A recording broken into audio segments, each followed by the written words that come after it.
গাজীপুর চৌরাস্তা নাজর এলাকা কট্টা ব্রিজে গিয়ে ঘোড়ার উপর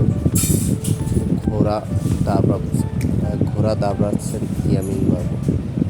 দেখুন আমার ছেলে কীভাবে ঘোড়া দাবড়াচ্ছে।